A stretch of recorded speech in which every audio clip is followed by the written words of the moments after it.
Hello and welcome back to the box seat for previewing Saturday's racing. It's the 23rd of January 2021. Happy long weekend for those that are going to party over Australia Day. But racing here on Saturday, the rail is at 7 metres, the track will be a good 4 and the conditions perfect as always. 31 degrees, partly cloudy. We're in for very good racing. Race number 1 is the Emilia Park Maiden at 1500 metres. We're going to watch this horse flash late at the provincials. Her name is Trisuum. At the 375, Jolly Odd headed for the judge, a length and a half in front. De Talker loomed as the immediate threat. They hit the 200. Jolly Odd responding. De Talker flat to the floorboards, trying to get past Jolly Odd. Jolly Odd is giving plenty. Down the outside, Surf Point. Trisuum rattling home late. Jolly Odd's in front from De Talker. They'll hit the line. De Talker dived. De Talker dived. Well, that was Trisuum flashing at them late there and probably just settled a pair or two further back than Chris Parnham would have liked in hindsight. The race was dominated up on the speed. Jolly Odd the leader, De Talker who sat second and eventually won that race. And it was Trisuum that was flashing right down the outside late. Blinkers go on for the first time. Chris Parnham sticks with the mare. She draws another really nice gate here. A mile back to 1500 metres. She's on a relatively quick turnaround from her last outing. I think she is pretty hard to beat here. If she opens up around that $3.50, $4 mark, I think she's not a bad way to open up our betting account on the weekend on Saturday. So it's race 1, number 11, Trisuum. Number 3, Springshire Lad. Only start number 3 for him. Hasn't done a lot wrong. Impressed him with both of his outings so far. Number 10, Ocean Zara. Getting a little bit impatient with this mare now. There's not a lot of her. She needs things to go her way. Blinkers go on, but the wide gate puts me off. Number 9, Next Best, and that's Icarian. Probably a cog below those top 3 winning chances. My numbers in the opener, 11, 3, 10 and 9. Race number 2 for the juveniles, Crown Perth Plate, as we lead into Magic Millions Day and look forward to the Karrakatta Plate of 2021. Probably one of the fancies for those races is the undefeated filly Snipperucci. We're going to watch her winning last start. At the top of the home straight, the two fancies together. Snipperucci on the outside of Heavenly Waters. They went past the 250 with Hoi An 2 lengths behind those. Further back, Export Man. Snipperucci got the better now of Heavenly Waters. Hoi An is looming as the danger. Snipperucci's in front from Hoi An, and now here comes Export Man with a late dive. There's a great finish, boy. Snipperucci. Well, that was Snipperucci doing it tough there, but still remaining undefeated. She made that 2 from 2 after an emphatic debut victory at the provincials. I know that SJ Miller's been contemplating whether or not to go back to trials with her and not give her another race start heading into the Pinjarra Magic Millions coming up soon, and then ultimately the Karrakatta Plate here at Ascot. So whether or not she starts on the weekend is still to be seen, but if she does go around on the weekend, she's going to be quite short. She's going to be very hard to beat here. 1200 back to 1000 metres probably leads them up as well. I think she can remain undefeated and make it 3 from 3 this filly. I'm going number 3, Snipperucci. Number 2, Heavenly Waters. They did open up a pair of equal favourites last start, and eventually the money was correct and sided with Snipperucci. But I think there's going to be quite a big differential between them in early markets here. It's 2 kilos in favour of Heavenly Waters. It's blinkers on for the first time, and well worth noting she was 7 weeks between outings coming out of the Crystal Slipper. I think she's the big improver here, and Roy Rogers has his hands on a pretty nice one. 3 from 2.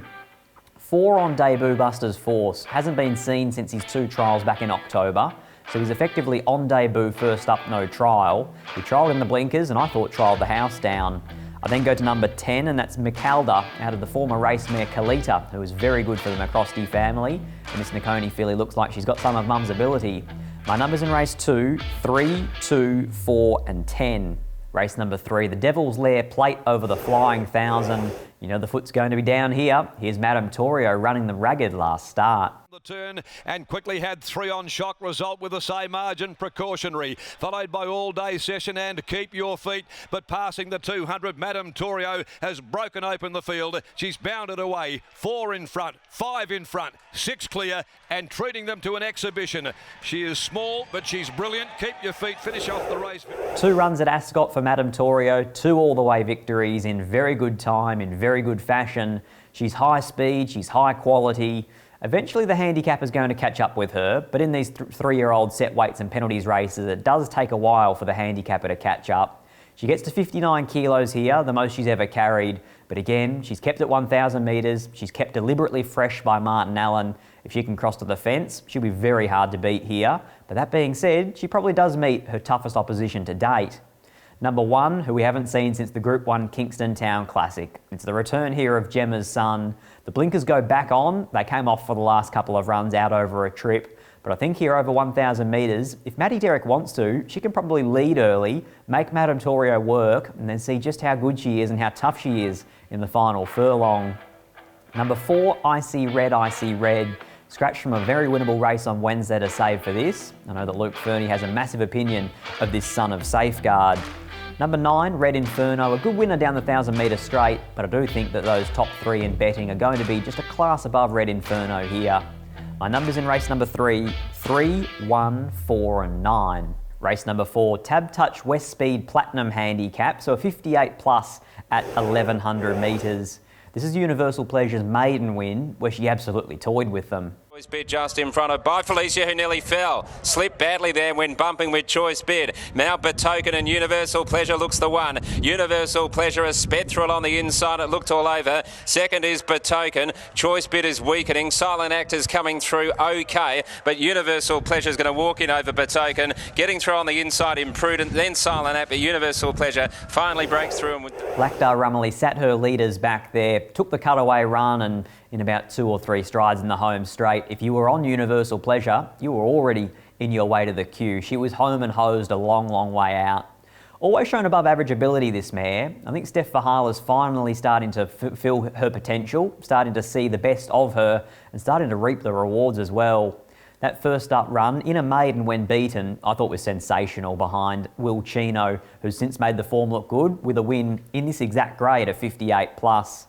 There's a distinct lack of speed in this race, so I'm thinking to myself that maybe Lakdar Rumley will take luck out of the equation and actually take up the running and lead with Universal Pleasure.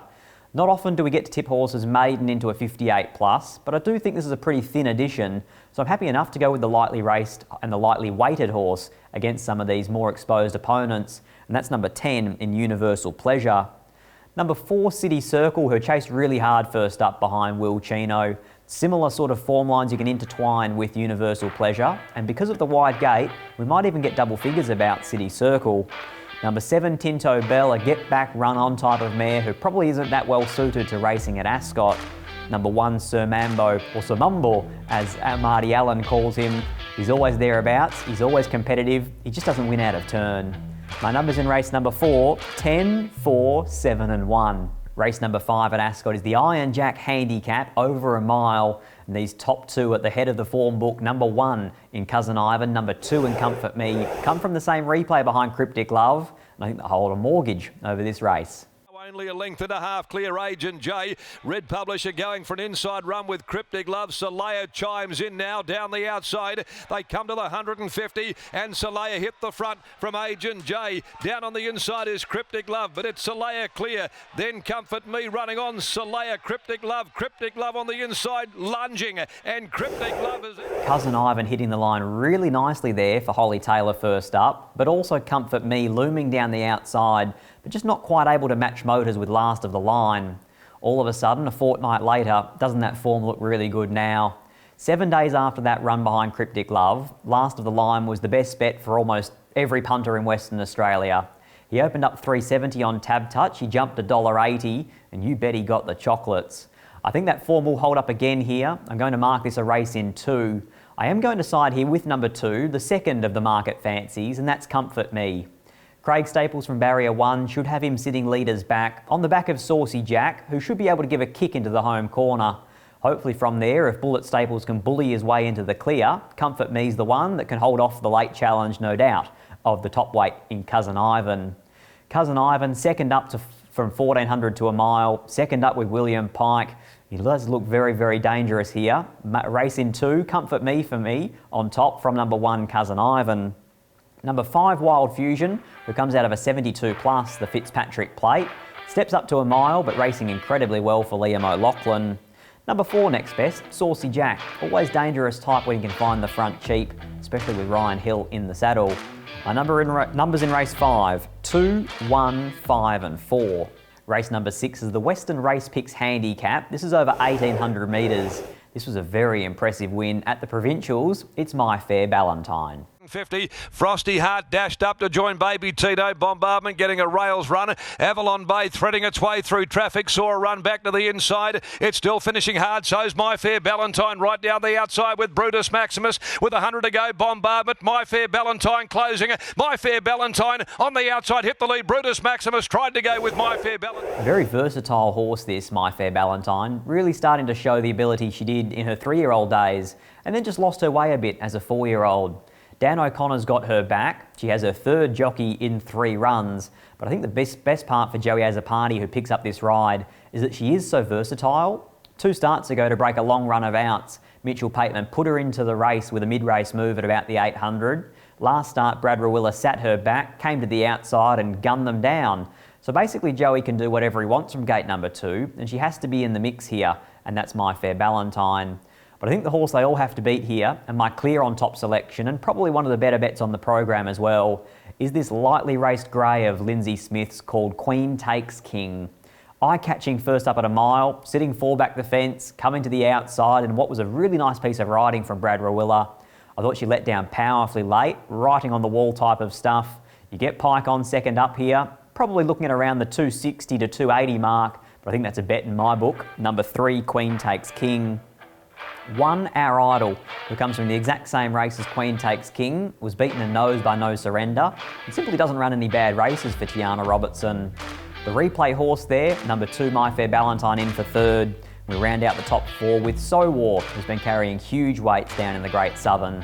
My numbers in race 6, 3, 1, 2 and 4. Race number 7 is the Australia Day Trophy at 1500 metres. The natural form reference is the Easing Wold Stakes, in which Dig Deep won, Laurentinio ran 2nd. What about the effort in 3rd of Son of a God? Him Falcon Crest into the straight. Laurentinio booted 2 in front. Son of a God. He's sticking on admirably. Dig Deep to the outside. Runs on. Festival Miss gets an inside run. He's got the Shillelagh up with 100 to go. Laurentinio's giving and giving plenty. Dig Deep is starting to cut him down now. It's Dig Deep ranging up, grabbing Laurentinio, and Dig Deep was too good. Well, we talked about the win of Dig Deep, the 2nd placing of Laurentinio, the Herculean effort in 3rd placing of Son of a God, but also that flashing run in behind them of Luke's Gold, who was completely luckless in 4th. All 4 of those horses progress another 100 metres up in another $100,000 78 plus, the Australia Day Trophy. And I do think here the one they have to beat is number 5, Son of a God. Completely luckless last start, first time at 1400, no better than 3 wide the trip and working. He now gets to 1500 metres, he draws barrier 4, fingers crossed for Chris Parnham that he gets a lot more luck here. I think he likely sits in the breeze, takes luck out of the equation, eyeballs Laurentinio at about the 600, and hopefully they can skip clear and make it a race between the 2 of them. But pretty confident here, Son of a God makes it win number 7 at start 11. Number 6, Laurentinio, you know what you're going to get with this horse. Jason Brown will take him to the top, he'll pinch a breather at some stage, he'll give a really good kick at the top of the corner, and he'll run you an each-way race. Number 7, Luke's Gold, no luck the last few. 2 starts ago, Chris Nicol dropped the whip. Last start, he couldn't get clear. The start prior, he was huge when wide the trip. Hopefully, Joey Azzopardi can be the difference, and Luke's Gold can go very close. Then the winner of the replay we just watched there in Dig Deep. Don't see how he gets a nice run here. Probably going to be under the odds. My numbers in race number 7, 5, 6, 7 and 3. Race number 8 at Ascot is the Morley Growers Market Handicap, a race over 1200 metres. The replay we're watching is Mickey Blue Eye's first run in Western Australia, but also Luke's Choice first run for Bruce Kay. Up against the inside at the 275. Excellent Dream shifting ground. The leader from Mood Swings. They're together clear. Over on the inside, Excellent Dream finding it. Getting a run, Luke's Choice towards the inside late. Excellent Dream, Mood Swings. And over on the inside, Luke's Choice. But Excellent Dream kept going by Rawiller. And Excellent Dream won it. Blanket go there behind Excellent Dream. There was about 5 or 6 horses who all finished within a length of the winner. I thought the effort there of Mickey Blue Eyes was really eye-catching. First start in Western Australia. This horse is a listed winner, so he's come right back down in the rating scale, and he's in very winnable races for Team Gangemi. I am, however, going to go a little bit outside the box here. I think this is a mare of Danny Morton's that may well get under the guard of the marketplace. I think she should be about a $5 each way chance, but she's every chance of opening up $8, $9 or even $10 in the marketplace when they do get framed later on this morning on Thursday. I think that her last start run might get under the guard of a few. She was 3 wide, then 4 wide, then 5 wide into the corner. Sean O'Donnell cut back inside heels and was held up for a good portion of the home straight. It was a bizarre replay to watch, but I'm convinced that she was going well enough to be in the finish of that race had she got a bit of luck. Here, Chris Parnham picks up the ride, draws an inside gate. I think she's each way in this field for sure. Number 14, Regal Poise. Number 9, Mickey Blue Eyes. From that replay, you can see it's not going to be long until he wins a race in Western Australia. Number 3, the stablemate Mastering. Scratched from the Batavia Sprint on Sunday to race on Saturday. Draws a gate and is getting better and better every time he goes around the Western Australian anti-clockwise direction. Number 2, in Tommy Blue. Now, I think Tommy Blue here is going to get wins in this grade, but it's a question mark of whether she can carry 59.5 from the wide gate, work early and hold them off late. My numbers in race 8, 14, 9, 3 and 2. Race number 9 is the Ascend Sales Trophies Handicap over the Flying 1000. Really good competitive race this, and how can we not watch another replay of the highly consistent Like a Jaguar. Quarters of a length in front, speeding Comet now, kicks again. Like a Jaguar searches for a rails run. Down the outside, Night Voyage, Dia Delarazza, and then Giant Leap. Many hopes, Night Voyage hit the front. Like a Jaguar's got the split though, coming after it. Giant Leap down the outside. Night Voyage, Giant Leap. They went to it, Giant Leap, got a dive. Like a Jaguar's last 5 starts, we've tipped him here on the box seat, and he hasn't let us down either. 3 of those 5 have been wins, one's been a second placing, one's been a third placing, and in pretty much every single one of those outings, he's gone around at an each way quote, and he will again on the weekend coming up into 72 plus grade.